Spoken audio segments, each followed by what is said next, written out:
if you post with a partner, it's, you understand, it's doubles, it triples, do you understand? Yeah. If you post showing wealth, people are more interested, people are more invested. That relationship has become a job. So now it's under the pressure. Normal family dynamics has become a job.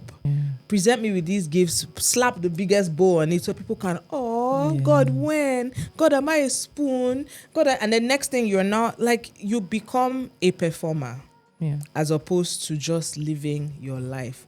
It quickly gets into that terrain where you're like, what are we going to show next? What are we going to show next? What are we going to show next? And it's driving people to do weird things. Yeah. It's driving people to do very, very odd things. Look, the whole goal, I think, for a lot of us, or let me just say for myself, is for me to be able to take care of myself, my family, my loved ones, and not suffer. Yeah. So whatever path that is, good luck. I hope it is legal. I hope it's not the one that will find you in Kirikiri. Good luck.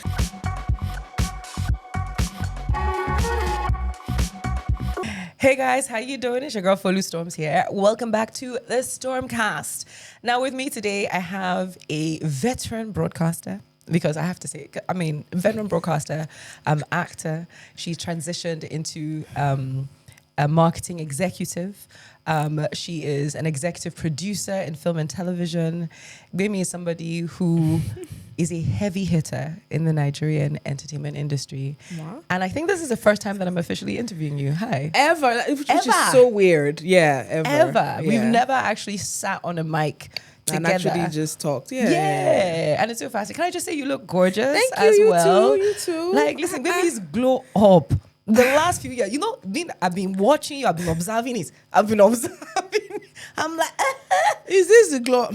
God, so please good. let me make the money I want to make. This is not a glow up. Let me make the money that I want to make. There will be signs. I'm telling you. I love it. How are you? I'm good. It's so good to have you here, and thank you for honoring my invitation. Of course. Had to have you on here because genuinely I feel like you're one of those people who every time we sit down and we have just quick conversations here and there, because we come across each other quite a lot through work, events, and it's stuff, always nice. It's always good energy. And something I said to myself when I decided that I was going to start recording my own podcast, at least this series, there's always like ideas for things you want to do. I wanted to make sure I was having conversations with people who I find interesting, people who I find inspiring, genuinely, and people who I'm curious about. And to be honest, I think you fall into all three of those categories. Hey, thank you so much. So we're going to get into it. We're going to talk about it. Because for the rest of you out there, if you are in Nigeria or you've been in Nigeria for a while, you know that it's almost impossible to turn on a radio without hearing Gbemi's voice on something, through over 2 decades now? Is okay. Close to. Yeah. 2 decades. You're hitting that 2026, 21 years. Yeah. That's so wild. Joke. So wild to me, yo.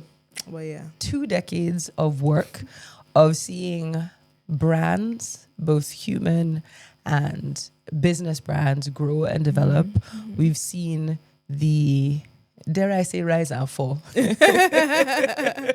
Well, but we've seen waves of what's been happening, and I think today I really wanted to chat with you about celebrity culture in general. There's so many layers to it. I'm not even sure. I don't know if we have time for this. It's only one episode we're gonna do. Because, girl, we're together. Let's go. Let's talk about it. I think the first thing I want to ask is, what is your overall impression of where the entertainment industry is at? Hey, what a heavy question. I know. I might as well. Might as well go there. The entire entertainment industry in Nigeria.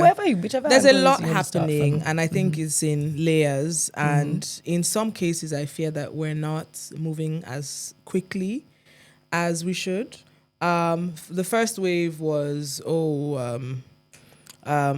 well, people can debate this, but the first wave, I think, was Nollywood, and it was even when streaming wasn't a thing.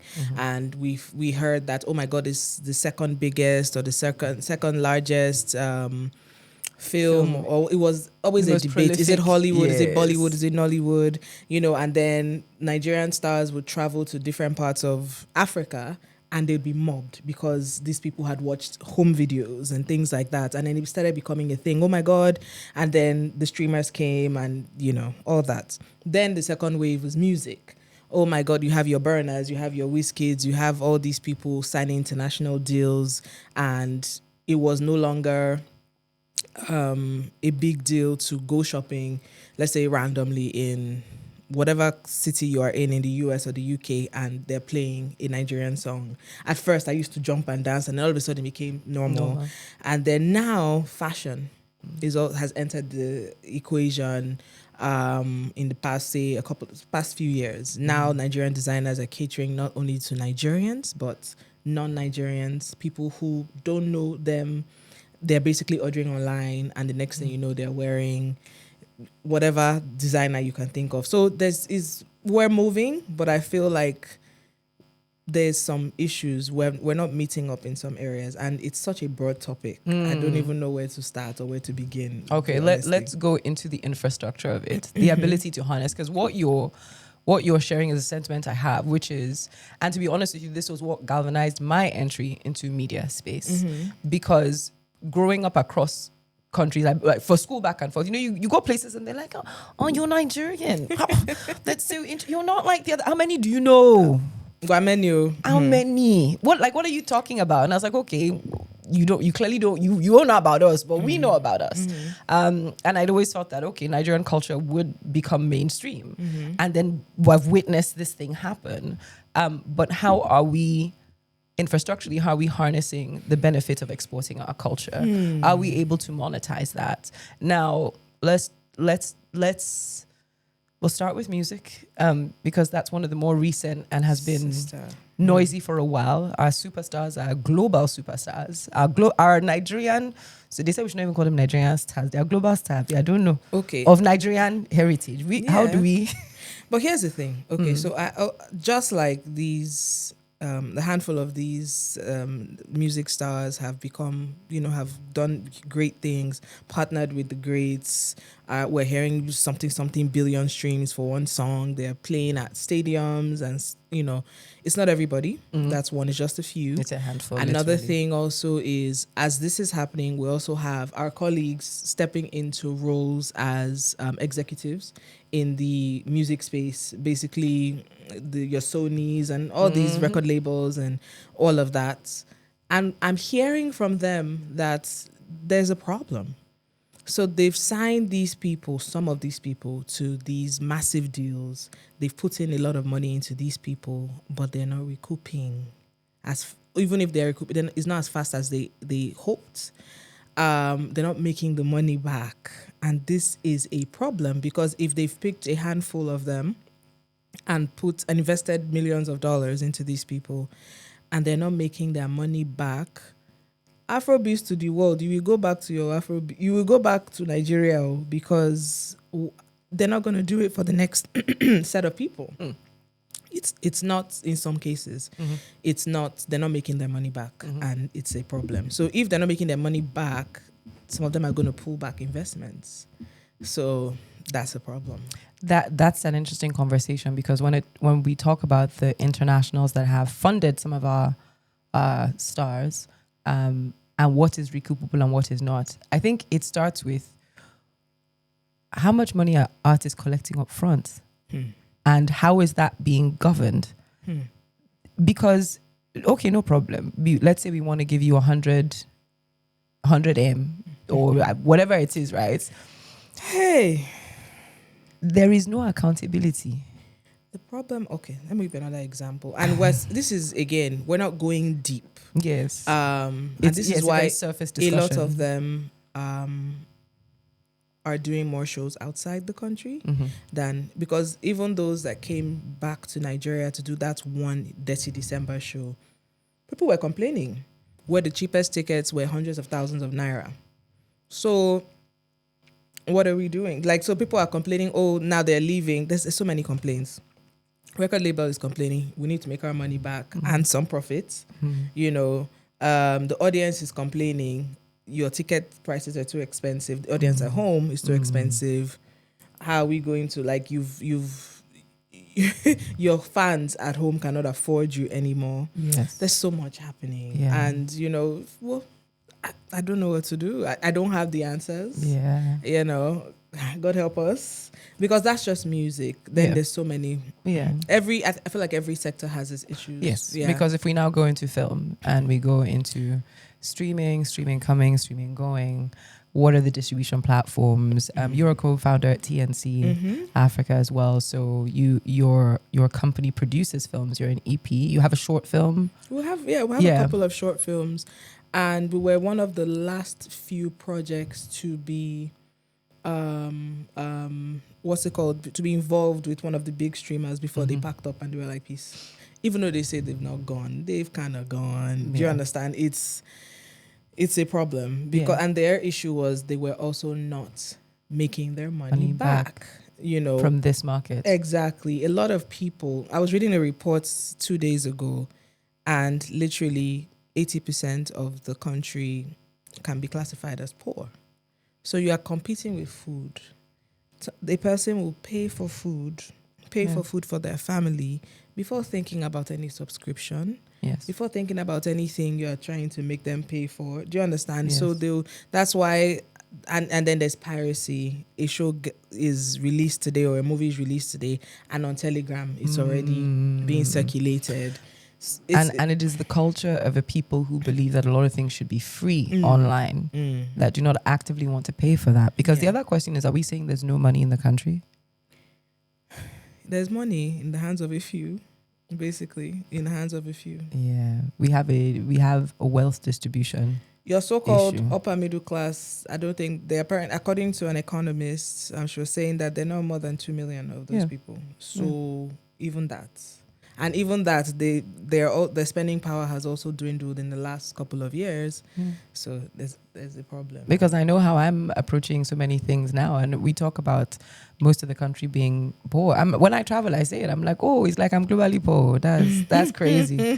That's crazy. When you consider the conversion, especially when your primary currency exposure is naira. Yes, it is humbling. It is a humbling reality. Very humbling. But we still have a very vibrant entertainment sector.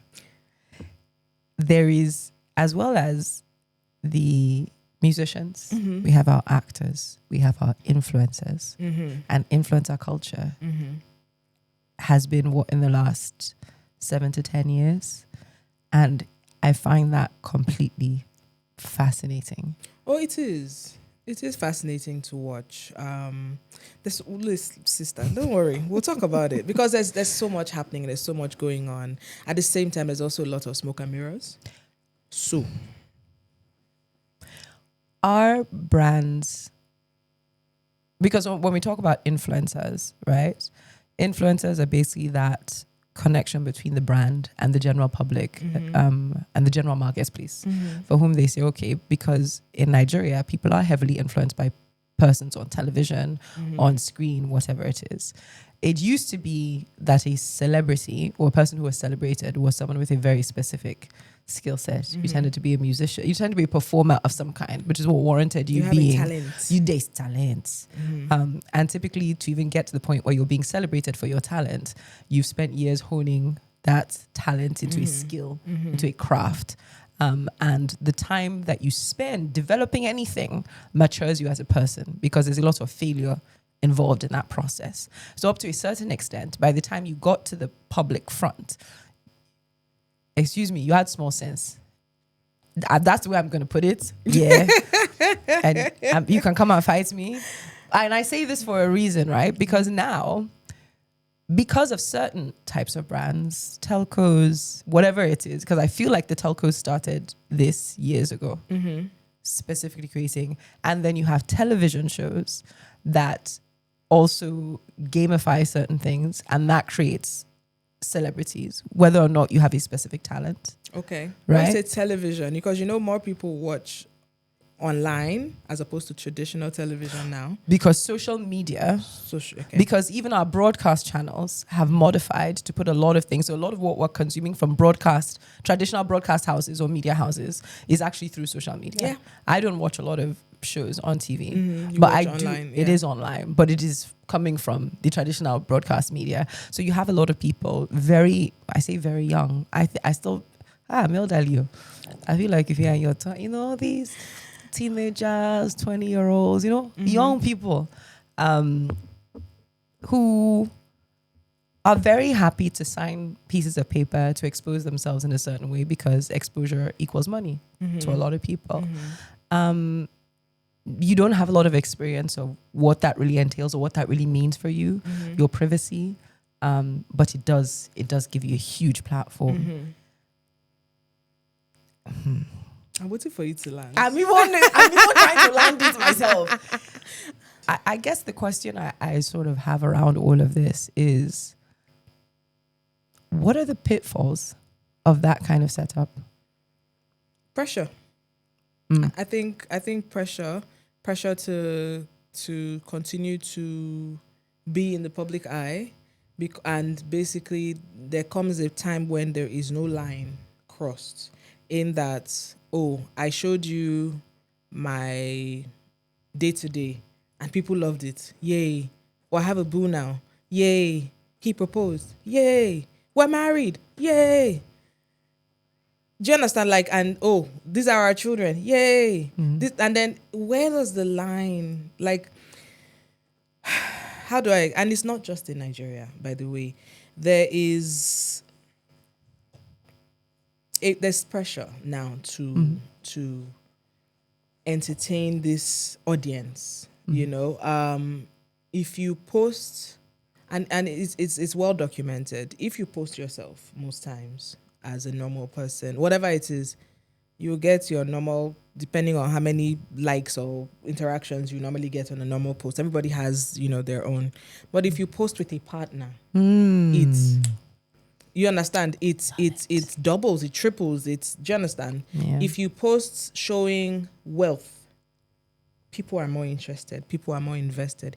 If you post showing soft life, I'm in Barbados today, Hawaii tomorrow. Wow. Soft life. No, it's true. I'm just saying, so there's certain things that people know. If I post my little one today, the people who are going to be like, oh, so cute, this one, that one, and it cuts across, whether it's YouTube, whether it's TikTok, whether it's Instagram, whatever it is, the more you show, the more your audience, so people are now pressured to continue to keep up. Do you understand? Imagine you're a single person, you're a guy, and you've been flaunting let's say you're an artist. You've been doing okay, you've been all right, and then you start posting this babe, she's your girlfriend, and people are like, oh my God, we love you, couple goals. You have to now, you've become a content creating what's it called now? You've become a content creating couple. Yeah. So even if you are posting, even if you are fighting rather, babe, we have content to create, because now brands are coming. Oh, we want both of you to do this. Oh, we want both of you to do that. And it comes with different things. Oh, we want you to do this. So by force, it has become a job. That relationship has become a job. So now it's under the pressure. Normal family dynamics has become a job.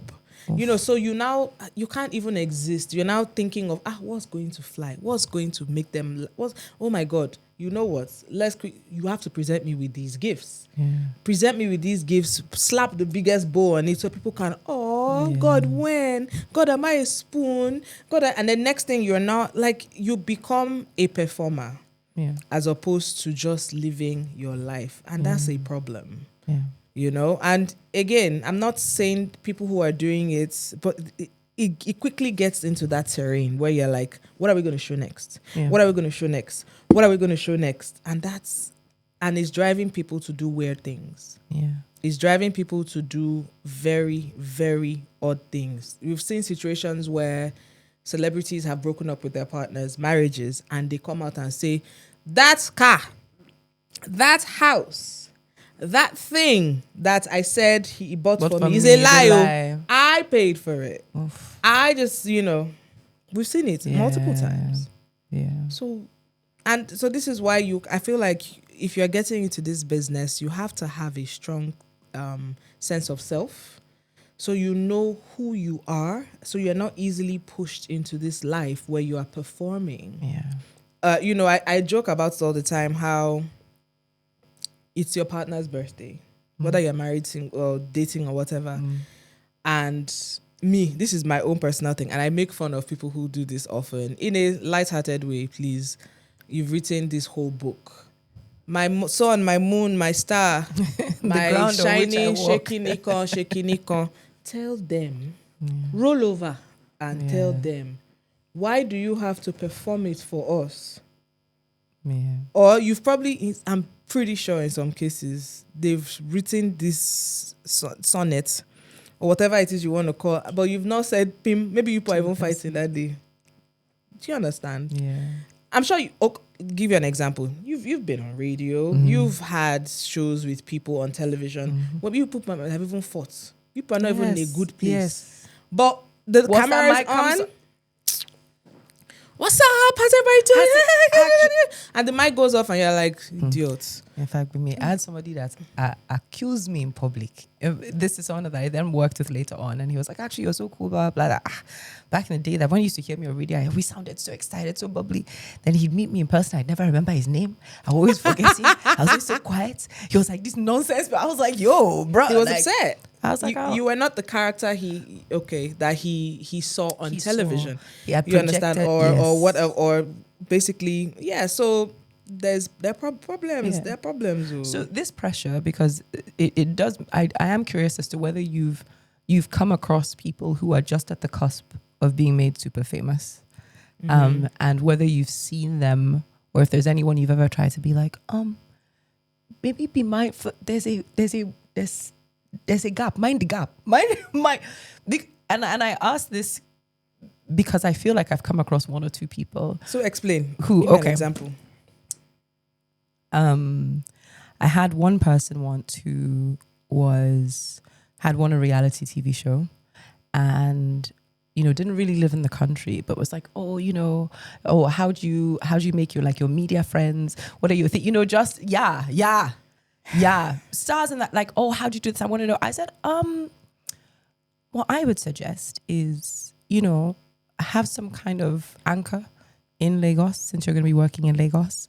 Really root yourself down. I think having an anchor and having people that you personally know and like is important. Through the work that you're doing, you'll come across people that you like, and naturally that might evolve. But I don't think you should go out of your way to try and cultivate that and be. You said media. I feel. Also, I recognize, good people of God, I recognize that I'm also low-key quite antisocial. If I'm outside, 9 times out of 10, it is a work-related thing. Absolutely. And I get my ass back and I carry on with my real life. Absolutely. I'm sure I've shocked some people in real life, and they're like, when they see me, they're in shock. Let me tell you something. You see this wig, you see these lashes, you see the makeup, the dress. It's a uniform. You see how a doctor has scrubs and a nurse or whoever, they have whatever it is that your profession requires you to wear. It's a uniform, right? Maybe if you run into me at the grocery store and I'm dressed like this, is because I'm coming from somewhere, or because my default at the grocery store is the Didi under the wig, no earrings, a boo-boo, no makeup, not even lip gloss. I might remember lip gloss. You understand? And I'm in flip-flops, trying to buy the milk, trying to buy the watermelon, and get the hell out of there. Or I'm trying to buy the yam or the plantain or the whatever it is. Do you understand? Because I do my own grocery shopping. Yeah. So I'm sure, and I've seen people look at me like, what in the hell? And I'm just like, hi. Do you understand? And people have said hello. Yes. And they're like, oh, why you look so different? I was like, yeah, I'm not in uniform. Yeah. I'm not wearing a mesh dress on a normal day. Yeah. Listen, I'm braless in my house with my house clothes. Everybody has house clothes, a t-shirt, or maybe naked. Yeah. Do you understand? Yeah. But when it comes to work, oh God, then I have to Barbie doll up and whatever that hairstyle is at that point, or whatever it is that is the easiest thing to do. You understand? So And that's why it pains me when I have one thing to do and I do the hair, do the makeup. I'm like, hey, so I'm going to, the money is going to waste like this. What can I shoot with this hair and makeup real quick?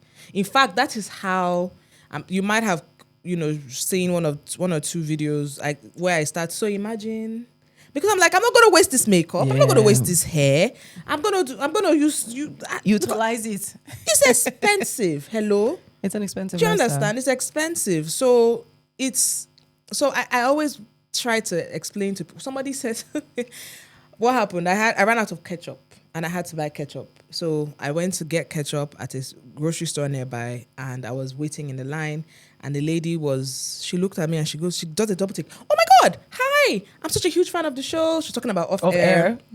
So glad you guys are back on YouTube because one time we went on television. And she was like, wow, I'm so shocked to see you here. I said, I needed ketchup. Yeah. She was like, wow, oh, so great. And I was like, oh, thank you so much. And she was really nice, very gracious. But the fact that she was like, I'm so shocked to see you here, sister. Hello. I used to, especially when I lived with my parents before moving out on my own. I lived with my parents for a good 10 years and then moved out, lived on my own. And I used to call myself Cinderella. So you see me, you can hear me on the radio talking about what happened at the Grammys, talking about what happened at Headies, talking about, I saw this thing, this one, this, that. You might see me on the red carpet, take a picture here and there for an event.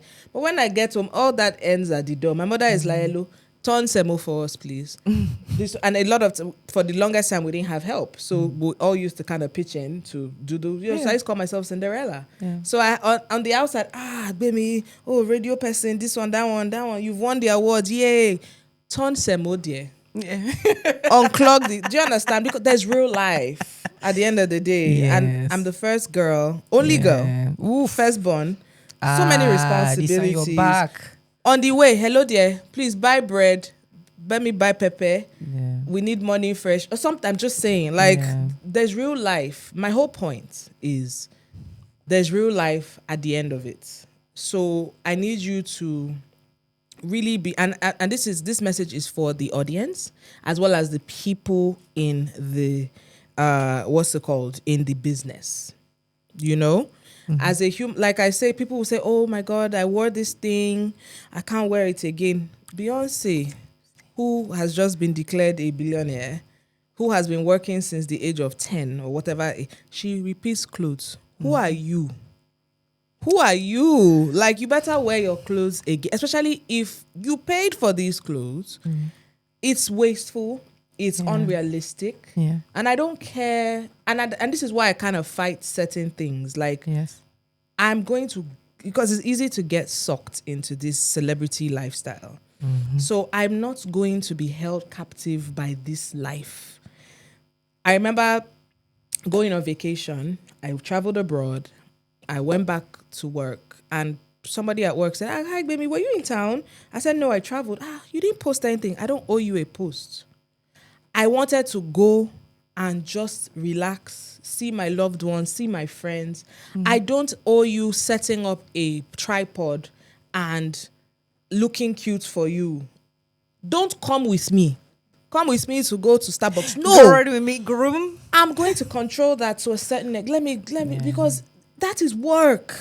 You're supposed to be relaxing, but unless you are a travel content creator or you want to actually. But bro, are we going to work 24/7?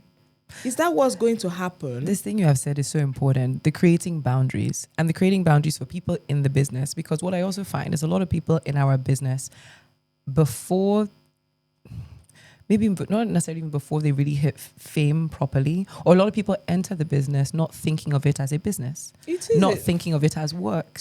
I used to say there's too much show, not enough business. It's show business. The word business is there. Is it easy? No, but you have to strike a balance. I don't know how to explain it. It has to balance. Is it good for you to show up to events? Yes. To support other creatives? Yes. To go to this thing? Because you have to be seen. You have to be out of sight, out of mind. Do you know the one thing business I hate the most in this world? What? Taking pictures. Another thing I hate the most is actually sitting for hair and makeup. It's so stressful. And that's part of one of the reasons why I started a press-on nails business. Because I don't have, I've always been that busy person. You understand? So I try to reduce the time that it will take to get dolled up and, by the time I show up to the event, I'm already tired. So a lot of times when I go to these things, hey, unless I'm having like a lot of fun, and within an hour or two, I'm out. Yeah. Let me because again, my social battery, I'm tired. I have so many things to do. I'm sitting here thinking, oh my gosh, the electrician is coming. Real life still has to happen. Tomorrow is Princess Day at my daughter's school. We still need to get her tiara. My mom said I should please pick up this medication. Like, there's real life. Yeah. I'm sorry that I went into this. Because this is part of what I really did want to discuss this, because we, like it or not, even though we didn't necessarily get into this industry to be responsible for anybody else's life, people are watching what we do, and they're taking a lot of what we do as the gospel truth, hook, line, and sinker. We're watching people get into, and I remember I almost fell into this trap as well, because before YouTube really blew up into the sensation that it was, there are a lot of creators I followed, and I did that because it was educating me, right? But also we hadn't yet started experiencing the pitfalls of what it meant to be that hyper exposed. And I remember I was going to start doing a lot of like in my life, come into my house, and I'd always been like iffy about it, but a guy friend of mine put it in perspective. He was like, do you really want to make your life content? And the second he said it, I was like, do you know what? My bad. Let me wait and really think about where the boundary is. Because you see, my good people, once you open that door, you cannot close it. You cannot invite people into your life and say, come and observe, see. Then you want to give privacy. And Nigerians, especially on the online, are wicked. So while it's good to have boundaries, what is the boundary between, or where is the balance between being private and having a public life? So here's the thing, right? It depends on what you as an individual want. You have to be true to self. If your goal is to be very popular, I want to be a public figure, I want to bag deals, fame. No shame in your game. Fame. Then be prepared for the life. Do you understand? It comes with good and it comes with bad. There are lots of people who would love you and some people who just despise you. You've not done anything to them. You've never met them in person, but they're just like, what's this person feeling like? Or whatever it is. So that's up to you, right? And then there's people who don't want that. They're doing their work, but they're also keeping their lives private. I'll give you an example of a person that I admire so much, the way she's able to balance it. Kerry Washington, married to a Nigerian brother, Namdi, I can't remember his surname. They have 2-3 kids together. We've never seen those kids before ever in our lives. In fact, I'm not interested in seeing the kids because I'm sure they are well taken care of and happy. And I'm following you. Thriving. Not your Do you understand? But she's doing her work. She's showing up. She's funny. She posts on socials, different things, right? Some people, don't mind showing their children. I've never posted my child's face on. Yeah, I was going to say. I've never posted today's her birth. I've never, if you check, you don't know really when her birthday is. Yes. I might say, she's now 4 years old. Maybe I posted it 3 weeks after her actual birthday. Yeah. It's just, let me just keep something away. And also because people are very, very disrespectful. I remember when a certain female celebrity, she was the biggest female celebrity at the time, and this was the first time we had seen she was dating, she got married, she had a baby, and for months she didn't post the baby's face. Like, she'd cover his face or not post him at all, and people were like, show us his face now, what's the problem? And then eventually they got a deal with a diaper company, and so I think part of the deal was this big reveal of the baby's face, and people were in the comments, so is this the face, Seth? Looks like this, looks like that. If I post my child's picture and you see, you can say whatever you want about my appearance or whatever, it's for me to block you or abuse you back, give you aura for aura. But to now talk about my innocent child who has done nothing to you like that, we will rackle. We will actually fight. And I remember that even with Blue Ivy, and I was like, they used to drag the poor girl for her hair, and it hasn't stopped. And this is an innocent child who can read and write. So we'll probably know how you know how you were at 9, 10, 11, 12 years old, where you would go watch or read things that your parents would not necessarily approve of, and you don't want that child to see that at such a teenage, at such a small, tender age. I remember going to an ice cream place and I wanted to buy ice cream, and I saw this kid and the parent, the mom. I recognized the kid before I recognized the mom.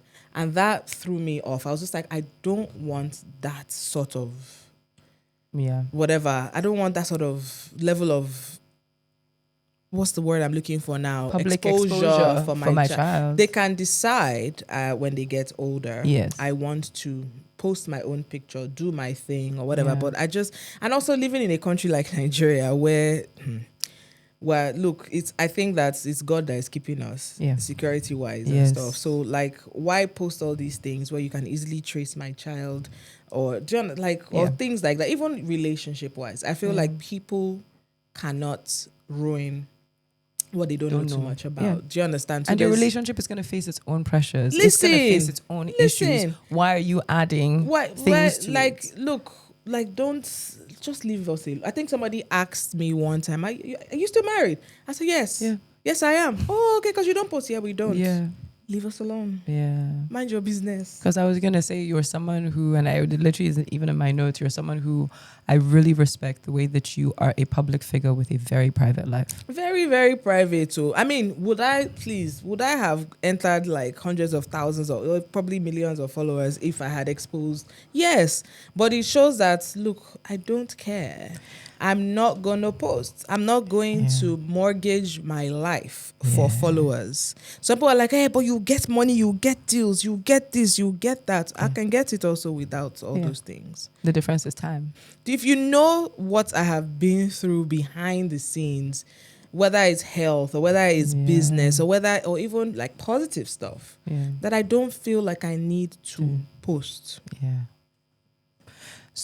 So, I mean, just it's a little bit of a random segue, but since we are talking about, how people are living their lives, a concern I genuinely have is whether, as Nigerians, people genuinely know how to enjoy themselves or whether it's just all performative, whether it's what they're seeing on TV. Whether it's the idea of enjoyment. Because I remember being younger and being in clubs, even before the club would open as Club 11:45, before they push you outside of the 11:45. I used to dance till like my clothes would be dripping sweat. Yes. Like you are going out to have a good time. We would throw parties. Our party have name, you have card, you have password to enter. I remember that. You know that era, like we used to have a You'd get home and your clothes would be damp from dancing and having a good time. Just a good time. And then I remember evolving, and the difference between my partying at home here in Lagos or partying elsewhere is stark. It's a stark difference. I remember when table culture started being introduced, and then I would get up because I've always been someone who I love dancing. That was my way to let loose and have a good time. Then I started noticing that, okay, I was like the spectacle. So people would gather in a circle and they'll be watching you. And I was like, am I your performing monkey? What's happening? And I stopped. And now I watch other people and I see that by and large, even if now I just want to get up and out dance, and I will do, people will mostly just be on their phones, pressing their phones. Pressing phone, taking pictures. Yes. I think also, I'm this is where some people might fight me, but I also blame the DJ. Everybody's playing the same. Everybody's playing the same and playing some of the music that, frankly, I cannot believe these people made it. I'm sorry. There's some songs I'm just like, was this person under the influence where they were like, how is this enjoyable? Or it sounds like quarrel over a beat. Yeah. You must have been quarreling and you put a beat and you mastered it. And there were some songs that even while I was on radio, I would, if I would play it, it's because it's not because I wanted to, because the audience was asking for it. Oh, and when you do your air check after the song, I'll be like, I'd say something sarcastic. Yeah. Or I won't even acknowledge the song and just move on because I'm just like, I'm even ashamed I played this rubbish song that people seem to love so much. But you are there for the audience, so I'll give you what you want. But do you understand? Like,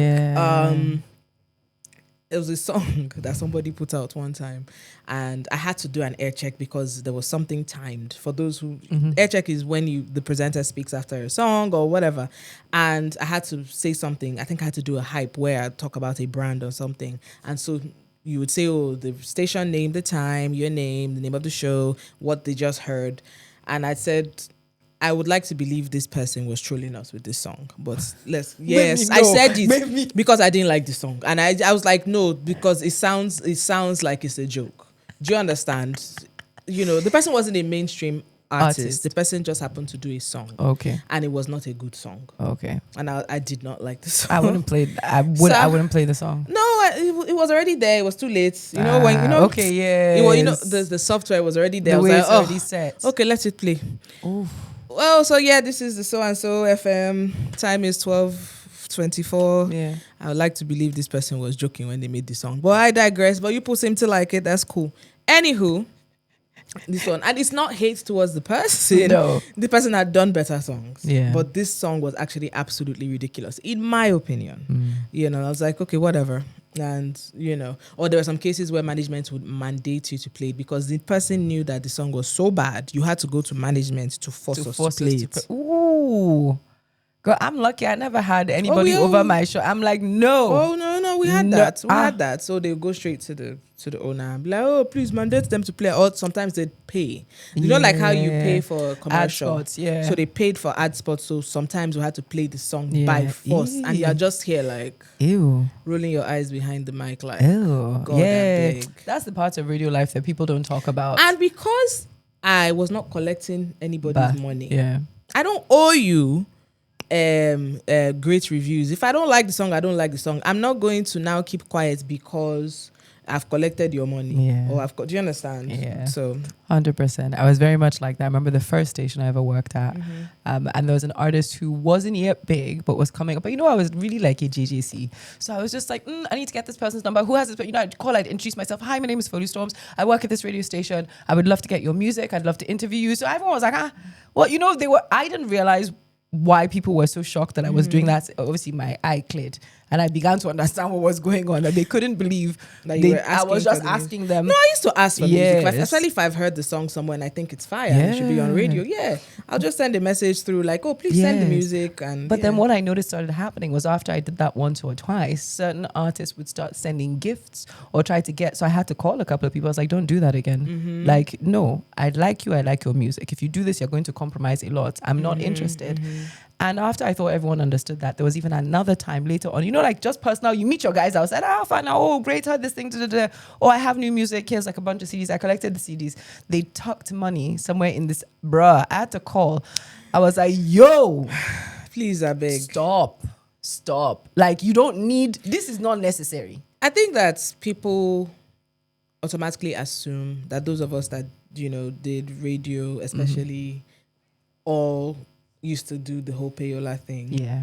No. Some of us did not. And there were many times that I turned down money, even when I was at the brokest of broke. I was still gisting, talking about it the other day. Like, we're listening to the person's music. You know how you are listening to you're streaming music and the person's music just pops up from a couple of years ago. And I remember he came to see me at the station. He was on the cusp of, it was about to blow. Yeah. And he came and he had like a word this thick. I kid you not. What? And as thick as his books, like really thick. And it was cash. This was before cashless, whatever. And I was like, yeah, you're already showing me love. I just came to say thank you so much because I have some. I was like, nah. He was very upset. He had never seen it before. Yeah. He was very upset. In fact, I think like you could tell when someone is like, there was anger in his eyes, and hurt. But I was like, I'm very sorry. I went upstairs to the studio, shut the studio. We could lock the studio, and I cried. I cried because, at that moment I was tested because I had 2,000 naira in my account. And somebody had brought this wad of money, and I was like, and you needed money. I don't know if when if you collect that money, I felt like if I collected that money, I'd feel dirty. Yeah. Feel you've done something against your Yourself. your morals, your principles, and I didn't want that to happen. Like I was just like, but at the same time, on one hand, it was you, Mumu. You dummy. Had 2K in your account and you turned down wads of money. Yeah. And I was just like, it's one thing when a person says, oh, give me your account number. It's different when it's right there. It pained It's my like soul. sliding the envelope. Again, I'm human. I cried and I was just like, anyway, God to provide. It's okay, and then just moved on. But I'll never forget that. Yeah, like so. This is years after you left your last radio job, 2021. You are an entrepreneur as well. Hustling. In this, I'm a customer. I do like the products. There's one or two great things. So I'm curious as to what the is it really a transition? Because I feel like you've always sort of done business things. What that experience, that transition has been like. And obviously doing off air, so now you're on the mic in a way that is more controlled for you, in a way where you have more agency in what's going on. What is that experience of being an entrepreneur with Gbemi Shoes that also does the press on nails, instant nails? I think that because I'd already started doing some business way before I left radio, it wasn't a total, it wasn't like I wasn't like shocked or anything. But was it tough? Yes, because for 16 years I knew that whether or not I sell or not, my salary will hit my account at so and so date. If not that date, a day or two after. Do you understand? And shout out to the stations that I worked, they never owed us salaries. Ever. It might be late a day or two, maybe 3. Same. But do you understand? It would always hit. So I knew, even if I didn't have such a great month in terms of business, I shall have this one. So it was rough. So now all I had was Gbemi Shoes, which at the same time was also struggling because again, it was still in the pandemic. We're still kind of in the pandemic. Yeah. So business was a little slow. I had my baby. My baby was, so there was a lot happening.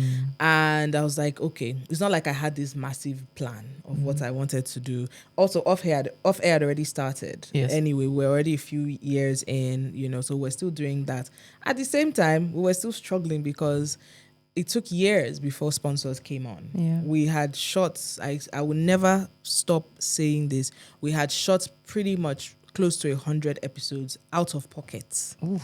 It's not like we were not approaching brands, but at that time they were not really into putting money into podcasts. So why? Do you understand? I think the podcasting blew up after we, and it's not like we're the first. Yeah. I remember a situation where I think 2021, I had a baby. My partner, Tools, had a baby as well. And we wanted to do this motherhood episode, a special episode to talk about the pregnancy, conceiving pregnancy, everything. And we're like, we should actually this is a special episode. We should actually get this sponsored. So let's approach all the baby brands, all the, all the diaper brands, all of them. In fact, I got a top actress who is very cool with me too. She's probably number 1 or 2 when you think of actresses in Nollywood. She was a brand ambassador for one of the diaper brands. And I said, please introduce me to people that are decision makers. Let's talk. She did. She was very gracious. She did. And they tossed us left, right, and center. And how much were we asking for? Please ask me. How much were you asking for? 2M. 2M. They tossed us. They were, oh yes, we'll get back to you. Oh yes, call this person. Call. Can you call me back? We ended up doing our episode ourselves, but it was so baffling to me that and we were still on radio at that time. That 2 on-air personalities, if you want to even, let's say, and this is not boasting, but if you want to say, let's count the top 5 on-air personalities in Nigeria as at that time, our names would be there. And these 2 women are coming to talk about their motherhood experience, their pregnancy experience. And do you know, till today, people still reference, we shot that episode in 2021, or I think, people still reference that motherhood episode today, that there were so many things they didn't know. And thank you so much for being open. Or there were things that they had gone through and they thought they were alone. But they're like, oh my God, you too? Oh, like they could relate to. So imagine the connections, like what the brands could have benefited from the people. Like people are still talking about this episode today. And I just shook my head. So anyway, the point is, 2022, it started with a lot of uncertainty. And then I got a job. I got 2 job offers actually. The first one was at the travel company. Yes. And the second was at a private company. Okay. But for some reason, my whole spirit just rejected the travel company. They had given me my offer letter. I was supposed to start on a particular Monday. The Friday before, I had to call and say, I don't think I'm going to come. Really? I have to turn down your offer. I'm very sorry. And I went with the private company. Big mistake. Huge mistake. But you know what? I felt like with the private company, I would have more time to do my thing. Which was it was more flexible. Okay. However, the problem was that it was more like it seemed like a vanity project for the owner of the private company. So today, our goals and visions would be one thing. Then the person will show up next month and be like, "Scratch that. Let's do that instead," and it will not make sense. And we're trying to, but other people in the company will be like, "Okay, yes, sir."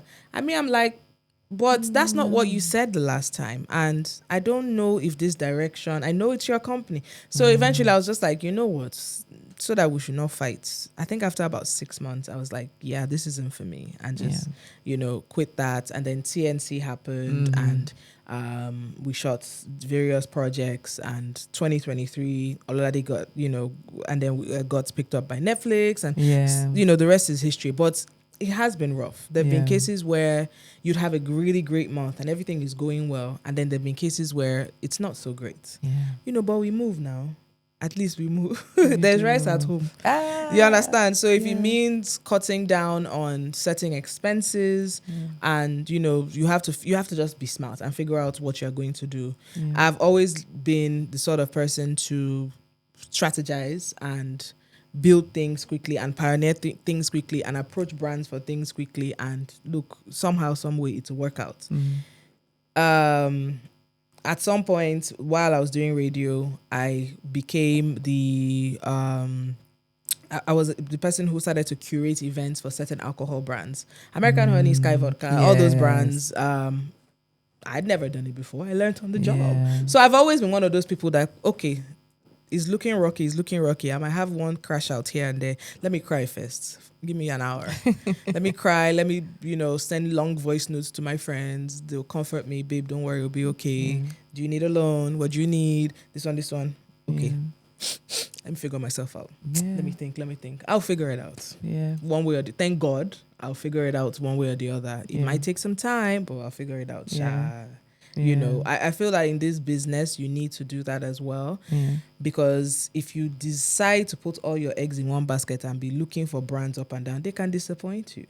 So what are you going to sell? Not everybody can sell.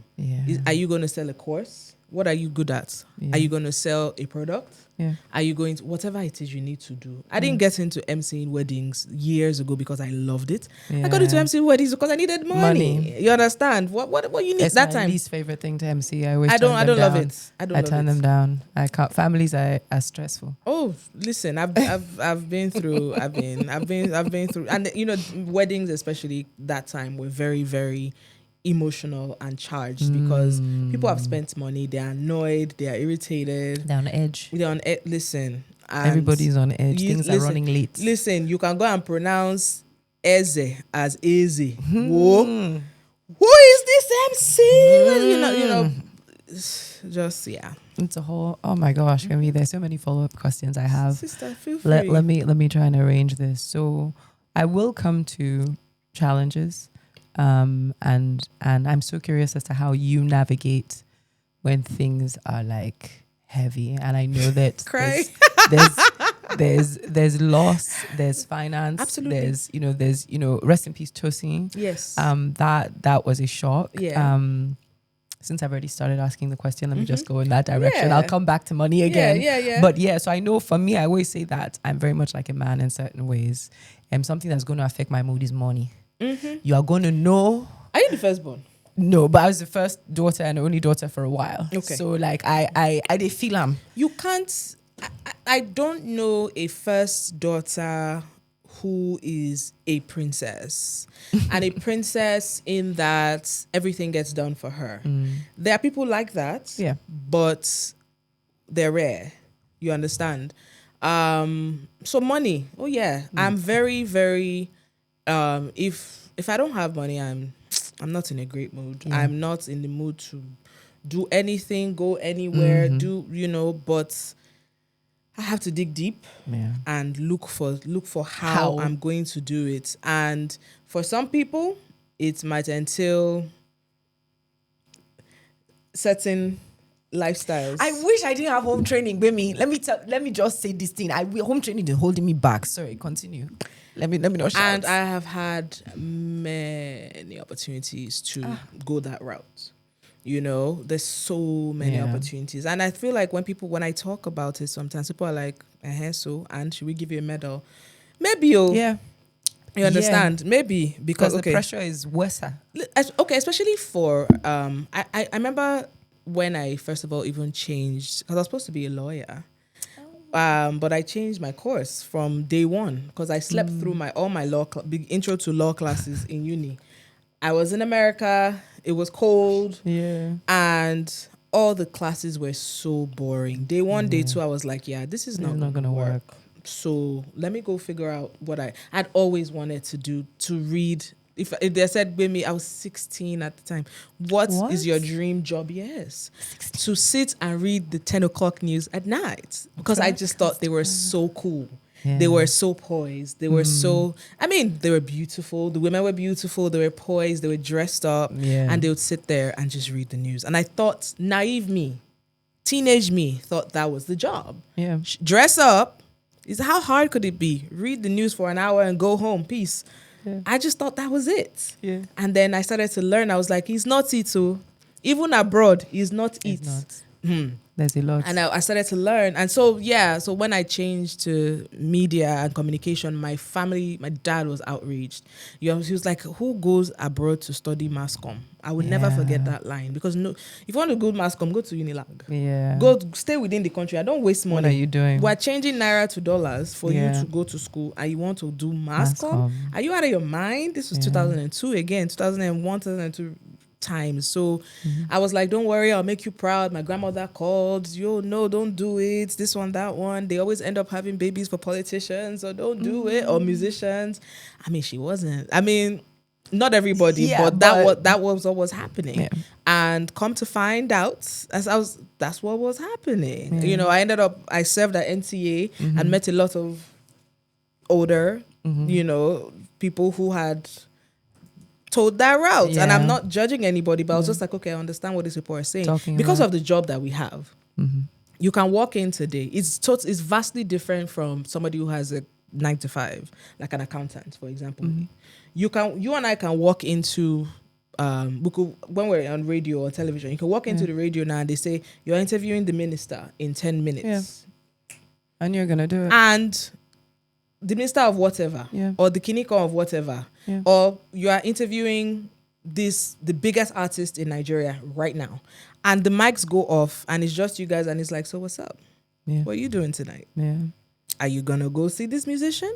Are you and it could be also the minister or the person will go and then his protocol officer or whoever is with him will come back and slide you his card and be like, he said call. I went to a wedding one time. They said, Chief said you should call him. I said, who is Jantani Chief? Do you understand? A lot of people would not be able to say no. Yeah. So there were many instances like that. Top athletes, politicians, musicians, powerful people, and not just Nigerian. No.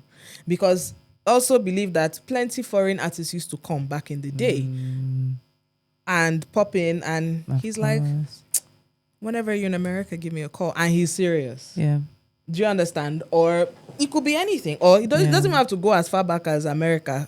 How far now? Yeah. I'm at Eco Hotel. What's up? Come see me. Pull up. So things are happening, but that was not, I have a very short, I'm not a very patient person. So you can say one thing and I don't know how to hide my body language or my facial expression. And I'm like, like in Yoruba, I think in Yoruba now, I've entered my full Yoruba auntie era. I'm already like, what's this nonsense? Yes. Please, I don't have patience for this. Yeah. I don't, I'm so for those women that do that and men, there's a lot of patience. You have to be patient. You have to play the game. You have to do the whole damsel in distress, bat your eyelashes, laugh at stupid jokes. I don't have it. It's not me. And I don't know how to not manufacture be that. Me. You understand? So I knew that, you be like, say you go hustle. Runs no fit you. So it's not like you're not fine. It's not like you're not smart, but you don't have the temperament for it. Do you understand? And I'm not judging anyone for I'm not going to tell you what to do with your life because, hey, I don't blame anybody. Some people are judged though because the line is eating poop. Like, if that's what you listen. The health implications. I know on our show on Off Air, we've talked about a lot of things. Especially we always have like an annual sex episode where we bring in like a licensed therapist, sex therapist or whatever. And there's some things that I've like, I would never do and the audience will laugh at me and be like, oh, Gbemi, you're a prude. Thank you. Yeah, right. I'm not gonna do thank you. I agree. Thank you. I don't want. Don't choke me. Like it's a running off air joke. A little like choking's okay. It's a running off air joke for those who don't understand. Like people are like, you're so vanilla. Thank you. Thank you. Thank you so much. So so you understand, like, look, I present as very tough and very fierce, but I'm a very gentle person at heart. And please, so I am very protective of me. Yeah. Mind everything. If I'm just like, even down to relationships when I was dating, once the guy starts to move mad, after my first experience dating in this country, after that, the guy starts to move mad, I would just sit and say, what's up? I don't think this is working. You cool though. We could be friends. Yeah. But I don't think this is working. And that's that. So anytime I tell my friends about the new guy, they'll be like, hey, don't drive this one though. Because again, like I said, I have very little patience. Yeah. So I think in ways, God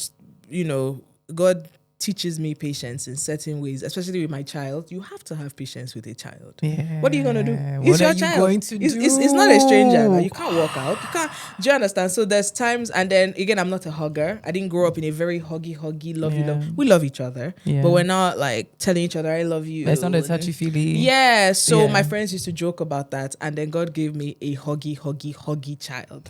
So she hugs me 150 times a day and tells me that she loves me 100. I don't think I've told anybody I love them more than, So I'm just like, God, you have a sense of humor. Thank you. But it's okay. Like she can just wake up. I love you so much. You are the best. Mwah. Okay. Do you understand? So it's so fun. God has a sense of humor, I have to say. So again, back to my point is little patience. So I knew that I had to hustle. Yeah. So I had to think quickly on my feet. I had to learn different things. I interviewed a client. They'd buy airtime. And they talked about, there was an alcohol brand. And so when the interview ended, I was like, but you don't do any parties. You don't do any this. You don't do any that. They were like, do you know anybody who can do it? I said, I'll do it for you. And that's how I ended up running, like throwing parties for, I think we did like 10, 12 parties over the years. Yeah. I had to think. You threw good parties. Thank you. I had to think of, okay, what would people like? What would I love to see? What DJ would who is the quality? Like, you learn on the job. You are not an event planner. But hey, I started to create events, and some of these events, they will rush and tell me, we won an award. Yeah. There was a pajama party. I never thrown a pajama party in my life before. Yeah. So I thought, why wouldn't it be great if the red carpet was a bed? Yeah. So I had to look for who could help me rent a bed. Yeah. Broke the bed. I had to pay damages on that. And that event won an award.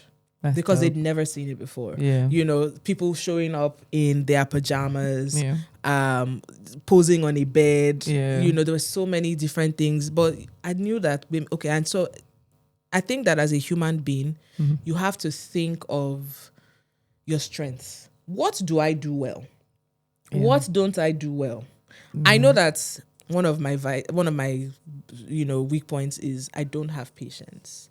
and I don't know how to sometimes be diplomatic, which in the Nigerian world is a problem, because even when people are going wrong or doing things that are wrong, even as you feel you kind of have to be diplomatic About, or we have a culture where if someone who is older than you is clearly wrong, they want you to be diplomatic in handling them when They I'm don't not want you rude. to call it out. Yeah. I'm not rude, but I've been called. They say, especially as Yoruba, I'm a Yoruba. They be like, "Oh, you don't just say it like that.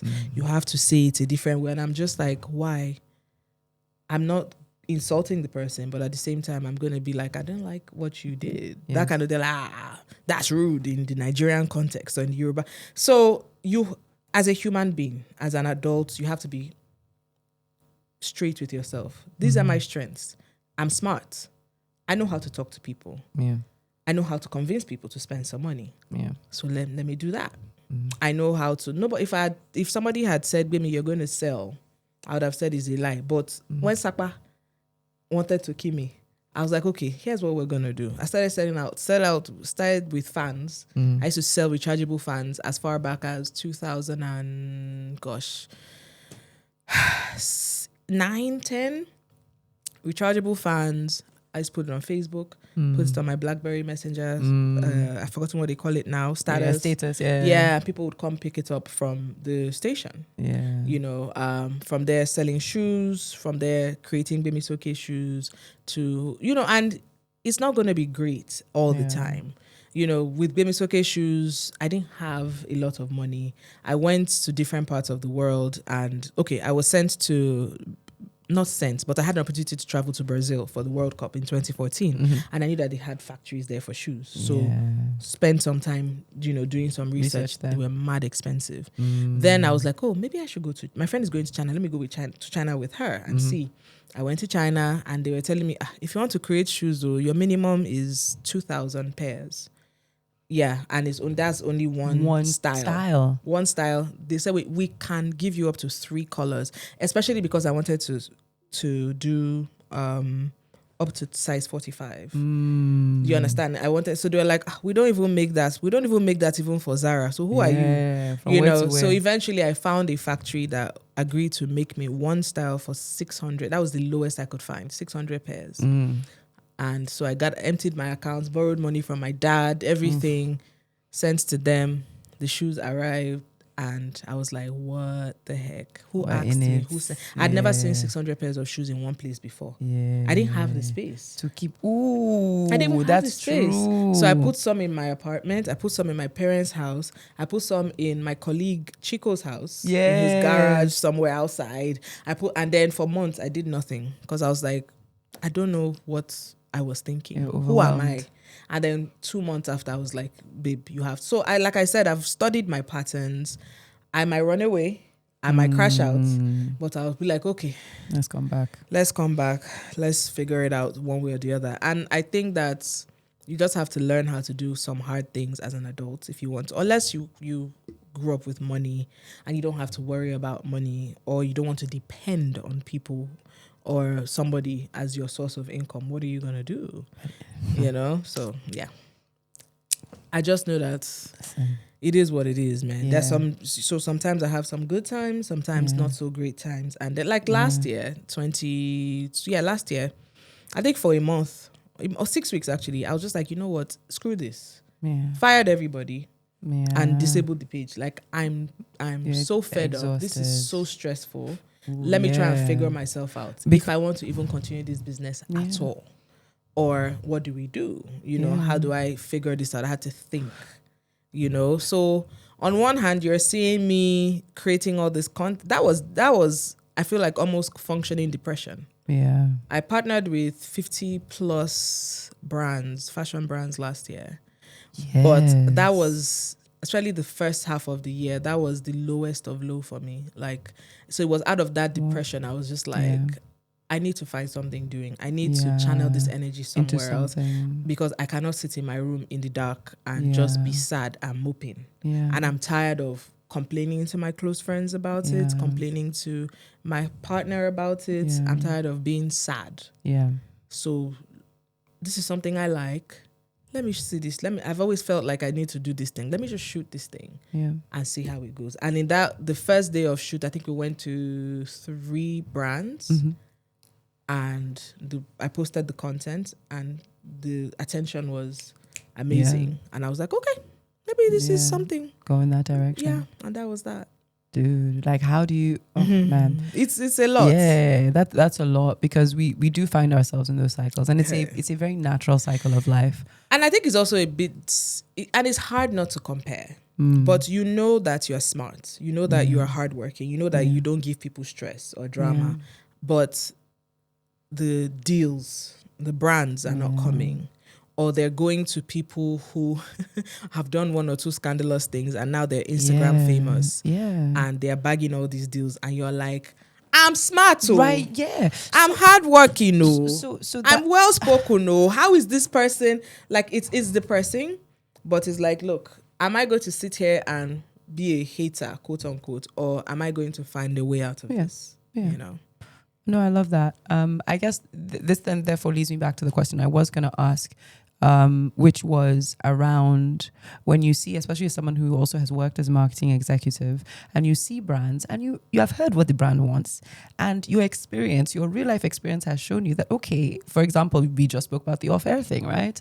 Where we've done this thing. We know this is going to connect. It's not a maybe if, it is going to connect. What do you think that disconnect is? It's the people.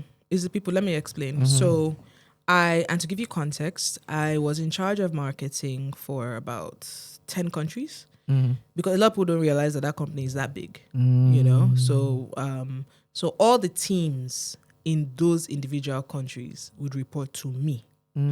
So, and then we would discuss strategy and stuff. And in the situation where they would want to partner with influencers and stuff, we would give a list. Yes. Right? I'm not saying this is it for everybody, but this is what happens in most cases. We'll give a list and say why.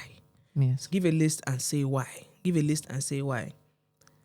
That list only flies if the number one decision maker agrees, whoever that is. Because, I was also reporting to someone. Yeah. So I'll give you an example. We were going to travel to a country where they said, let's partner with the tourism board of that country. Let's take like 10, 12 influencers to that country. Let's give them a good time. And they will all create content that resonates with them, but sells the country so that their followers can see that this country is open and the visa process is not difficult. Yes. And we can move from there. And the person said, give me a list of 20 people. And so I gave a list of 20 people who covered different sectors, from the food people who have a great following to the Gen Z people to the fashion people. So it's not just a particular type of influencer or content creator. That list was slashed. And we ended up going with people that, whoa, sister, at the end of the day, it's who likes you there. Let's be honest. You can be the best person with a great audience that has, because again, you can have lots of followers, but do they have the buying power to, unless your goal is not to make money yet, and you want to go the GT Bank route, which is catch them young. So let me explain. So a few years ago, GT Bank created this, and sorry to mention them, but they created this account for students. They created Ndani TV. They created all these things because they knew that when these students eventually graduate, they're going to start making money. And many of them did not abandon that account. They made it really easy to operate. You didn't have to do too much. It was a very easy account, blah, blah, blah, blah. And that's why a lot of millennials today have an account with that bank. So they had this long... There was a pipeline. Exactly. It was long form strategy. If you are trying to make money working in the company right now, if you're trying to make money right now, you want somebody who has an audience that spends money. So it's so funny to me a lot of times when a lot of the brands will say, oh, we're focusing on Gen Z, but they can't afford you. But your goal is that you want it to lead to sales right now. But they can't afford you. They can't afford you. So what are you doing? You are pouring money down the hole. They can't afford you. Do you understand? Do you understand? Anyway, because there are people who have millions of followers, Yeah. but are their followers buying? Can they spend? And then we saw it. Yeah. We saw it. And then it's so funny because, let me give you an example with Instant Nail. I had sent nails to different influencers. By the way, shout out to those who will receive your package and never say, I'm not saying you should post it on your main page, or but just at least say thank you and acknowledge. tag the brand Yeah. in your stories. It's 24 hours. You won't Yeah. die, girl. Some didn't even post. Okay, thanks. Or some I'd send stuff and then like 4 months down the line, they will now show oh yeah, by the way, this person sent me this thing. Thank you. But the item that I sent you is now sold out. Yeah. Thanks. So that's useless. Do you understand? So anyway, so I sent to someone. She's not a mainstream influencer at all. In fact, she's the wife of a popular person. She's very quiet, doesn't say a word half the time. Yeah. And she said thank you and posted on her stories. I don't think we've sold that much ever.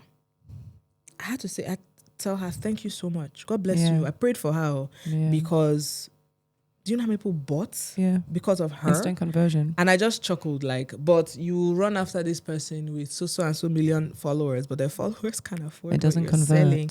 And your goal, it's not like you're playing the long game. Yeah. So anyway, long and short of stories, whoever it is, don't feel bad that you're not bagging deals, you're not doing this, you're not doing that, especially if you're putting in the work. You're posting consistently, you're showing up for people, you're getting photographed, you're doing interviews. It's down to who Oga likes. Yeah. Simple. It really is. Or who is willing to give a kickback. Yeah. Oh. The problem is that in this society, and not just in the entertainment industry in Nigeria, I feel like in this society, across, when you want to do the right thing, or do things according to the book, you are looked at as, what's your problem, Seth? You are the problem. Yeah. So yeah. Okay, I could go on forever, but we have to do other things with our day. So I guess really to wrap up, the final question is to be famous. Why you don't laugh? To be famous in 2026, whether it is as a musician, or as an actor, or an influencer, what do you think people need to do? But if you had to give advice, what advice would you give? Who am I to give this advice, my love? When people are streaming and doing all sorts of shenanigans and making millions in a night. Yeah. I don't know if my by the book, quote unquote, advice will work for you.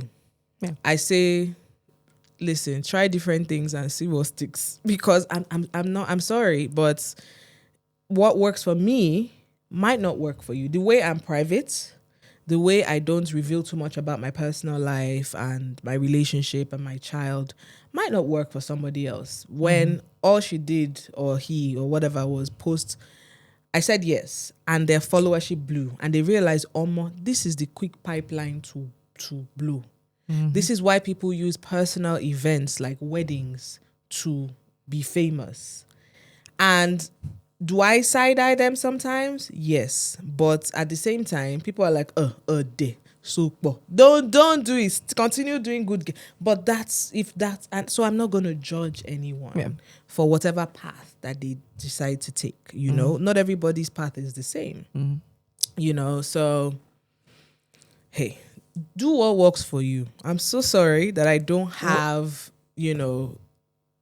what works for me works for different people. Like that doesn't work for other people is what I'm saying. So you just kind of have to keep finding a balance and play the game in a way where you don't lose yourself. And if you want to lose yourself because it's going to bring you fame and fortune, go for it.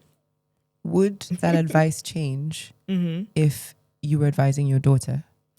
That's somebody I care about. That's my child. Do you understand? Of course it will change. Yeah. Absolutely. It will change. And if as an adult she decides to do something different and it works for her, what are we going to say? That's the path. Do you understand? Yeah. It's like how we were told, read your books, be a good person, and if you work hard, you're going to make it. Yeah. But someone decides to twerk or dance or cook or do makeup, and boom, this person is a millionaire. Yeah. When they were giving us that advice, there was no internet at that time. It was 40. Do you understand? So like it's Things will change. Things will change. And there's so many, there's innovation happening now. So many different things, are happening right now. So you never know what path is going to lead to. Look, the whole goal, I think, for a lot of us, or let me just say for myself, is for me to be able to take care of myself, my family, my loved ones, and not suffer. Yeah. So whatever path that is, good luck. I hope it is legal. Yeah. I hope it's not the one that will find you in Kirikiri.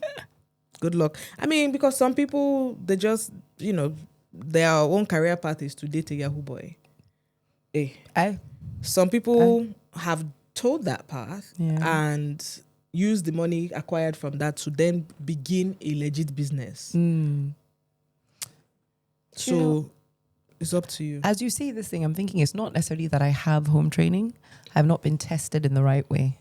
That's what some people say. Some people say, oh, you're speaking from a place of privilege, that if you were really, really homeless, if you had nowhere to stay, if you, like I remember tweeting one time, sorry, I know we're trying to wrap up. No, it's okay. I remember tweeting that I had never asked any man for money in my life. That when I moved back, my money from NYSC at NTA, this was 2005, was 5,000 naira. That was what NTA was paying. Alawi was 7.5 or thereabout. So it was really, really low. Yeah. And also I was an intern at Cool FM. Yes. And the money too was also 5K. Combined, it wasn't up to 50K. Yeah. So what did I do?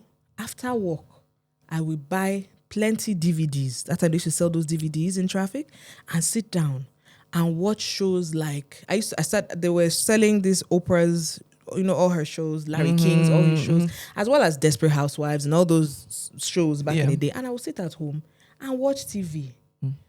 I would go to church, maybe hang out with a friend in their house, and then that was it. Yeah. I never had to ask anybody for any money. Yeah. Do you understand? And people were like, oh, it's because you lived with your parents now. You were not paying rent and you didn't have to pay for food. So if you were on your own, and you had no one to kind of, take care of you, you will hustle. And if that means asking a man for money, so be it. So I used to be like, okay, maybe I'm privileged. So, but a number of people threw their privilege out the window. But we're not going to talk about that. We don't have time. Anybody. We don't have time. I feel like whatever it is that you want to do and decide to do, it has consequences, good and bad. Yeah. So deal with.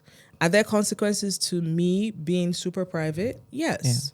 Yeah. I don't have as many followers, or I don't have, do you understand? So I'm like, okay, what content can I create? I'm not a skit maker. Yeah. Do you understand? I'm not going to guarantee laughs. Do you understand? I'm not the best dancer.